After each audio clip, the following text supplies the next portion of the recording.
I'm a digital pioneer. I'm an innovator, and I'm obsessed by helping people to co-create and collaborate and connect.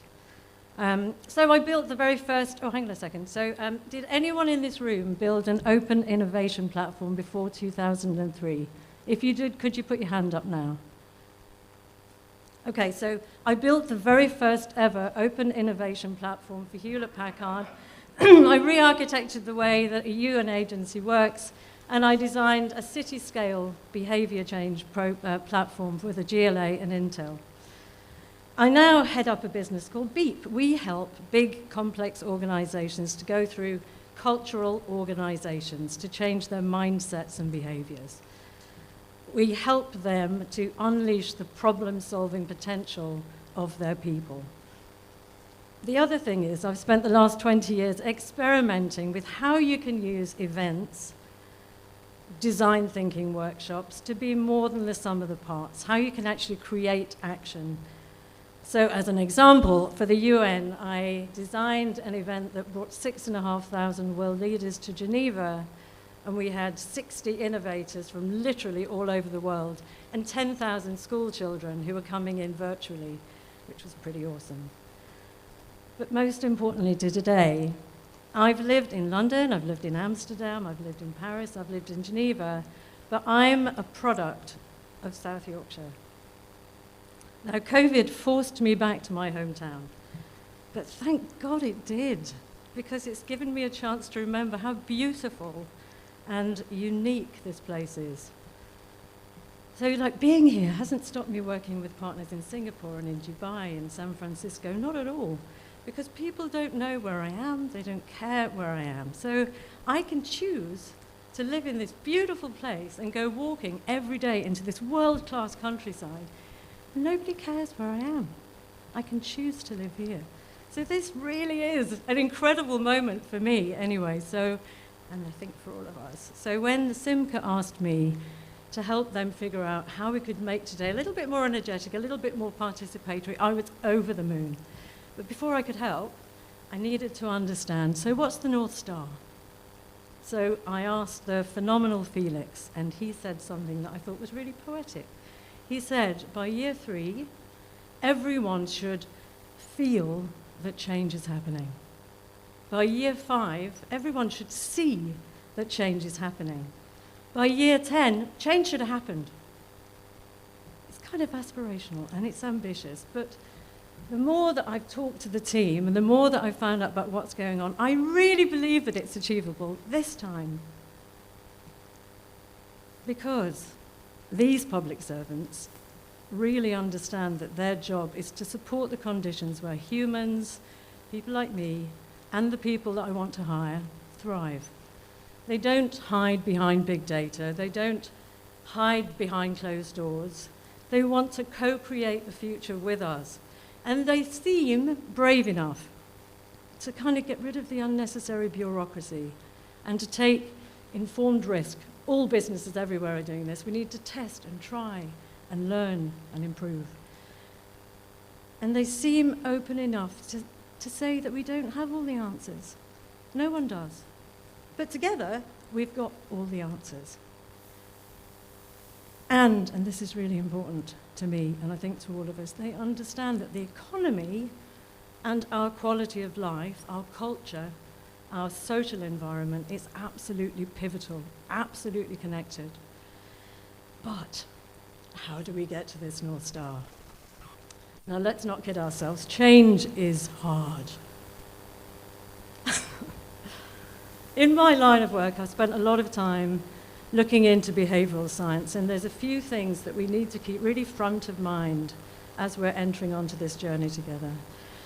Number 1, humans are hardwired to resist change, unless we're part of that change. Number 2, stats do not change behaviors. Stories do. Let me explain. So, we humans do anything in our power to hold on to the status quo, even if the new way's better way.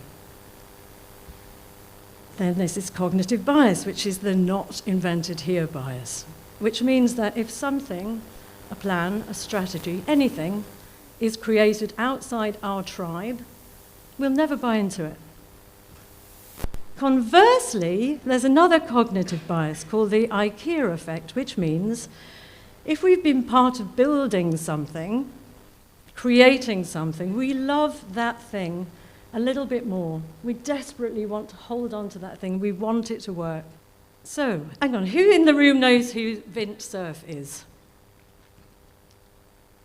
Oh my goodness! He was a guest on my podcast recently, so I said to him, how on earth did you manage to design and create the internet with that incredibly complex network of partners, super opinionated, small partners, smart partners?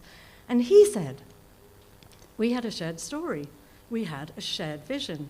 We had a common understanding of what it was we were building. Every single organization, every single person involved felt like they owned a brick of the cathedral. Now, I am a product of South Yorkshire. We are, by nature, as you were saying last night, independent. We're strong. We're willful. We're innovative. We're resilient. And we've had to be resilient. We are makers. We're doers. We're DIYers.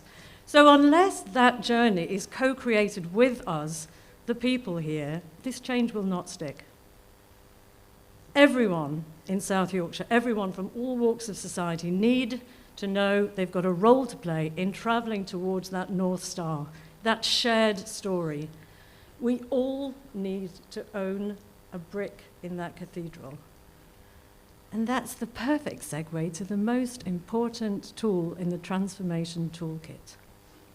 Statistics do not change behaviours. Stories do. Stories can shine a spotlight on the things that aren't working. They can create visions that everybody can see and believe in. They can illuminate the mavericks and the pioneers and the entrepreneurs. They can map those green shoots of change. Shared stories are the glue that will hold us together through this journey. We have been singularly dreadful at surfacing and celebrating our success stories, but they are legion. Just over the last couple of weeks, just working with these guys, I've heard so much that's going on that I didn't even know about. So I asked Dave what success would look like, and his answer, I think, was absolutely brilliant. He said the success of this event is so much more about the emotional content, how people feel, than what's said on stage. Now, I'm not saying that what's said on stage isn't important. It's absolutely fundamentally important. But what's more important still is that we all leave feeling inspired, with a clear idea of a North Star, a shared story that we are all prepared to get behind. So all of that being said, we're going to do a few things a little bit differently today. We want everybody in the room to have a voice. So there's some wonderful people that put their hat in a ring to be called what the team are calling reporters. So their job is to pull together a narrative of what they've heard and observed during the day. And I don't just mean on stage, I mean off stage as well. So can you please stand up for me, please? So Neil MacDonald, if you could just stand up. Could you introduce yourself really quickly? Hello, I'm Neil MacDonald. I'm private sector level. I chair the co-chair growth board, insurance panel there, background in finance, most of my life in engineering industry. One of the things I do now, I chair museums and Sheffield 10 times. And which area are you wanting people to come to you on? It's the Access to Finance session. Brilliant, fantastic. Damien Allen, could you stand up and tell everybody who you are? Morning colleagues, Damien Allen, Chief Executive of Doncaster Council, and I'm reporting on the welcome and the keynote. Brilliant. And Julie Kenny? Julie Kenny, Chair of a couple of NEDs of a couple of engineering companies, Chair of Douglas Woodhouse Preservation Trust. And you're looking at? Oh, skills and talent. Skills, exactly. And then Laura Bennett and Kerry Batcher. So sorry, stand up. I can't even pronounce your name. It's so nice to see you all in real life. You're all 3D and everything. Hi everyone, I'm Laura Bennett. I work for Team SY along with Kerry Batchelder, and I'm also doing a PhD in entrepreneurial ecosystems, and we are reporting on the ecosystem components and clustering. Hi everybody, Laura's covered most of the stuff, but very pleased to be here and yeah, come and talk to us about ecosystems. Thank you. So that's it. So if you've got anything you want to say, anything you're feeling, anything you're thinking, any suggestions, hunt down these people and tell them. And then there's going to be later in the day, we're going to have I'm really looking forward to it. There's going to be a session which is all about those success stories. Fast, frenetic, fun. So yeah, that'll be this afternoon and you will not be disappointed. That's enough of me. Now to the really important people who are going to be talking to us about the Levelling Up paper in focus to explore the challenges in front of us.